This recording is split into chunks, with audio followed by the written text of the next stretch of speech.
Agora, falaremos sobre os cistos não odontogênicos. Os cistos não odontogênicos, também chamados de cistos fissurais. Como está escrito aqui no slide, eles são derivados da proliferação de remanescentes do epitélio embrionários, que ficam retidos nas linhas dos processos embrionários. Então, quando esses processos embrionários se fusionam, pode, nessa fusão, ficar alguns remanescentes epiteliais desses processos e futuramente formar um cisto fissural, um cisto não odontogênico. Então, esses cistos não odontogênicos, eles vão estar numa localização onde existe fusão, onde existiram as fusões dos processos embrionários. São eles o cisto palatino mediano e o cisto mandibular mediano. Eles são encontrados no plano sagital, ou sagital mediano da maxila ou da mandíbula, que é onde fusionam os processos. Tem o processo, os dois processos mandibulares se fusionam nessa região mais mediana da maxila, da mandíbula, e o cisto palatino mediano é decorrente da fusão dos processos palatinos. E aí podem ter remanescentes epiteliais e formar futuramente o cisto palatino mediano. Então, é sempre essa localização relacionada com o plano sagital mediano. Pode existir alguma tumefação. Ele está mais para posterior, porque a gente pode confundir o cisto palatino mediano com o cisto nasopalatino. Sendo que o cisto nasopalatino, ele também vai estar na região mais mediana da maxila, mas ele está mais para anterior. Já o cisto palatino mediano, ele está próximo à rafa palatina, mas numa localização mais posterior em relação ao cisto nasopalatino. Que é essa imagem radiolúcida, corticalizada, bem característica de cisto. Unilocular, radiolúcida, corticalizada, bem delimitada. Aqui uma imagem, um oclusal, mostrando um cisto mandibular mediano. Uma área radiolúcida bem delimitada e afasta as raízes da região. Como falei do cisto nasopalatino, ele se localiza numa região mais anterior, como podemos observar nessas fotos clínicas. Numa região mais anterior em relação ao cisto palatino mediano.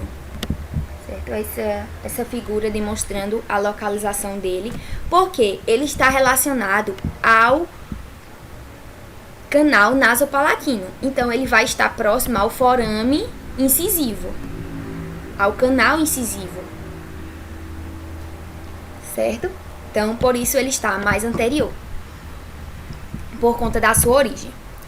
Ele tem um aumento de volume discreto, mas em estágios mais avançados, ele pode ter um grande aumento de volume, e é nessa localização, linha média da região anterior da maxila.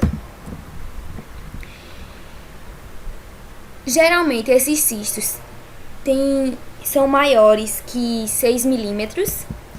É isso que vai diferenciar de um forame incisivo aumentado, é esse tamanho.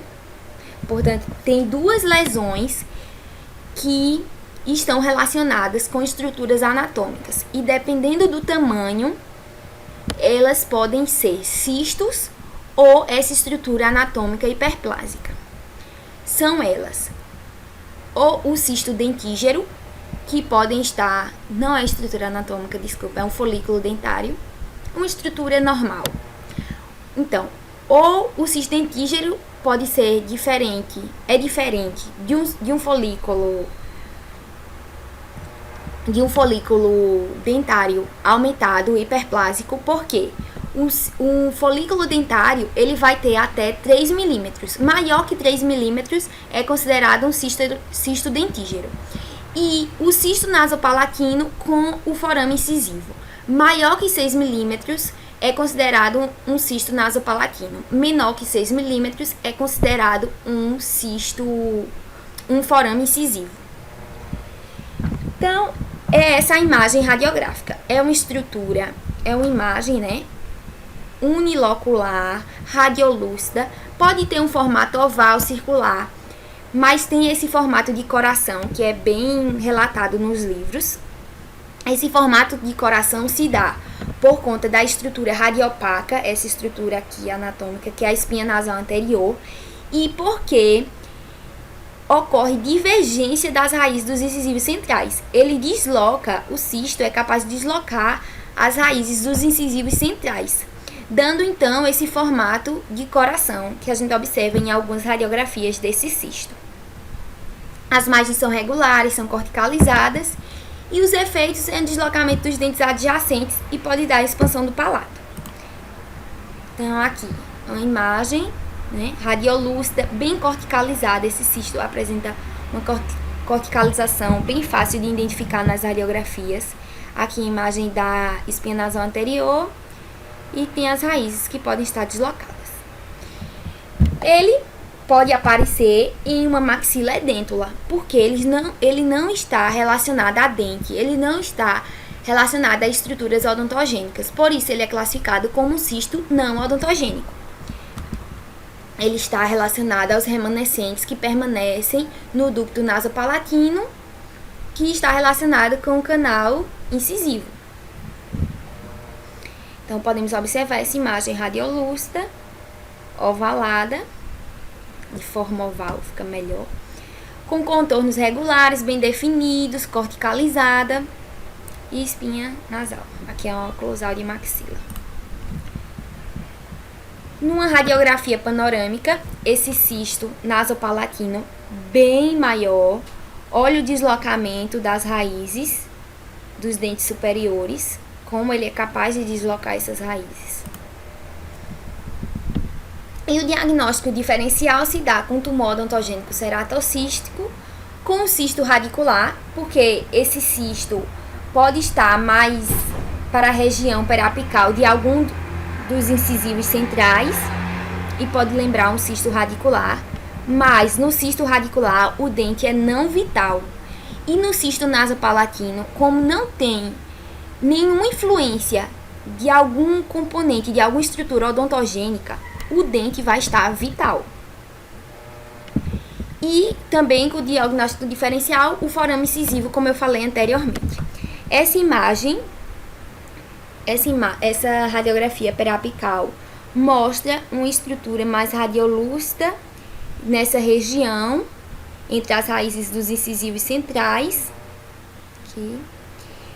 Mas é um forame incisivo, porque tem uma dimensão menor que 6 milímetros.